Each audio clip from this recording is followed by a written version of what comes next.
വലിയ ബന്ധങ്ങൾക്ക് ചെറിയ തുടക്കം. Osra golden diamonds. Believe in purity. Perinthalmanna road, Pattambi.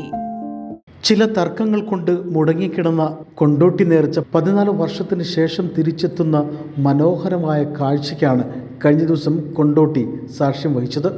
ഇതിൻ്റെ ഭാഗമായി നടന്ന സ്ഥാനീയനെ തിരഞ്ഞെടുക്കൽ ഉൾപ്പെടെയുള്ള ആ ചരിത്ര ചടങ്ങുകൾ ആയിരങ്ങളാണ് വീക്ഷിച്ചത്. പുത്തൻപുരയിൽ നിന്നും തക്കിയാവിലേക്കെത്തി ആത്മീയപരമായ സ്ഥാനാരോഹണ ചടങ്ങുകളും പ്രഖ്യാപനവും നടന്നു.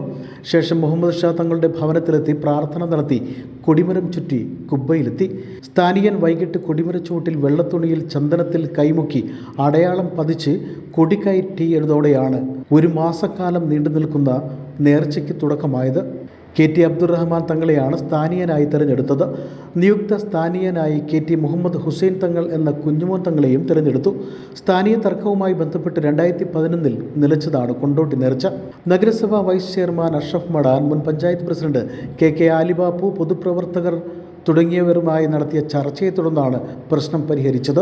2025 ഏപ്രിൽ 9 കൊണ്ടോട്ടി തക്കിയയിലും കുബ്ബയിലും മറ്റുമായി നടന്ന ചരിത്ര നിമിഷങ്ങൾ കാണാൻ നിരവധി പേരാണ് കൊണ്ടോട്ടിയിലേക്ക് ഒഴുകിയെത്തിയത്.